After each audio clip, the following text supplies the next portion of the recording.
Noite a todos. Começo por cumprimentar a professora Cristina, o professor João Breda e a doutora Mariana Fonseca e neles os restantes participantes deste evento. Dizer-vos que é um verdadeiro privilégio poder participar num espaço que reconhece o papel das novas gerações sobre desafios tão estruturais como a qualidade e a segurança nos cuidados de saúde. É importantíssimo falarmos nisto. E falarmos de qualidade e de segurança hoje já não se restringe apenas a falarmos de normas ou de indicadores ou de processos. É falarmos da forma como o sistema de saúde se posiciona perante aquilo que mais importa, que é a confiança das pessoas e o valor real dos cuidados que prestamos. Que, no fundo, a questão central deixou de ser apenas o que é que fazemos e passou a ser a diferença que conseguimos gerar na qualidade de vida das pessoas. E na prática diária, em contextos particularmente exigentes, como um bloco operatório, um serviço de urgência, percebemos rapidamente que há uma distância entre produzir atividade e criar valor. Nós podemos aumentar a produção, cumprir tempos, otimizar fluxos e ainda assim falharmos naquilo que verdadeiramente define a qualidade. E há um ponto crítico muito falado agora nas intervenções anteriores, que eu considero muito importante, que é a forma como lidarmos com o erro. Nós, na nossa cultura latina, e já aqui o dissemos, continuamos a olhar para o erro de forma perfeitamente negativa. E ainda vivemos, em muitos contextos, uma cultura onde o erro é associado à culpa, à exposição e muitas vezes a medo, porque as pessoas têm medo dessa exposição. Isso conduz-nos necessariamente à somatificação, à ocultação e, no limite, à repetição dos mesmos problemas.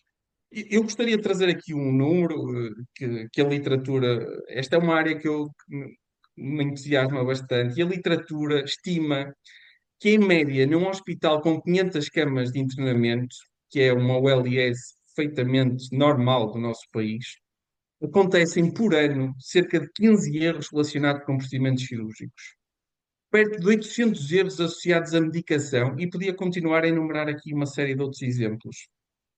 Mas tudo isto, para vos dizer, que não há segurança dos cuidados sem transparência.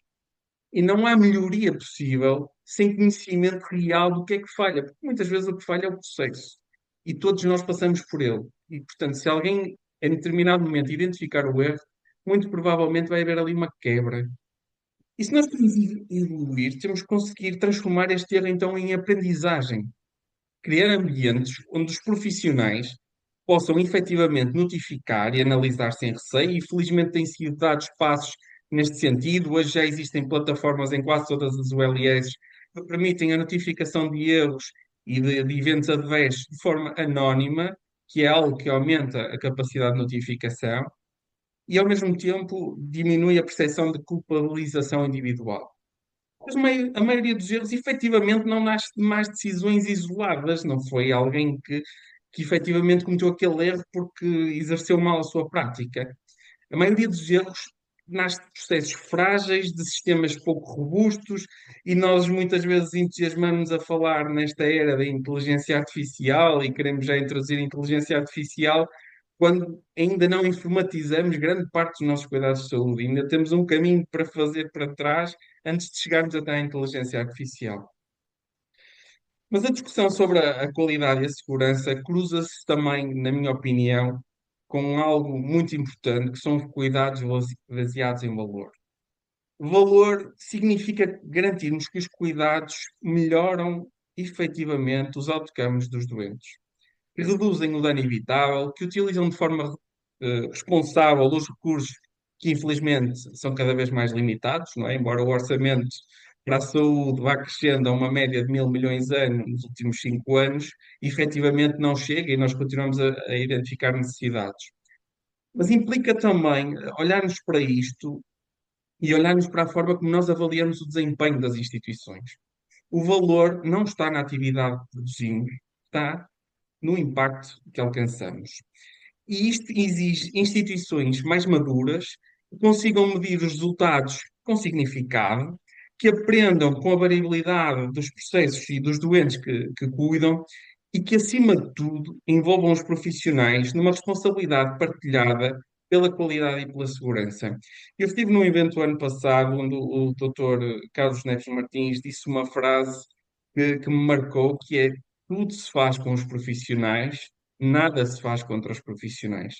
É impossível gerir uma OLS, por muito boa ideia que a gente ache que seja, se os profissionais não a abraçarem como sua, ela não vai ser implementada e não vai conseguir gerar resultados para os doentes. Por isso, este processo exige também lideranças capazes de alinhar a decisão clínica com a decisão organizacional, com aquilo que realmente importa às pessoas. E esta iniciativa, e o Youth Voices, é particularmente relevante, na minha opinião, porque trazem esta discussão, uma perspectiva geracional, que muitas vezes não pode nem deve ser ignorada. Nós temos uma carreira pela frente, os cuidados de saúde vão ser cada vez mais procurados pelas populações e, portanto, é importante que exista aqui um conjunto de jovens dispostos a pensar estas temáticas e gostaria mais uma vez de enaltecer a iniciativa da SPLS, e dizer que é um orgulho participar nesta reflexão. E agradecer-vos, Muito obrigada. a presença.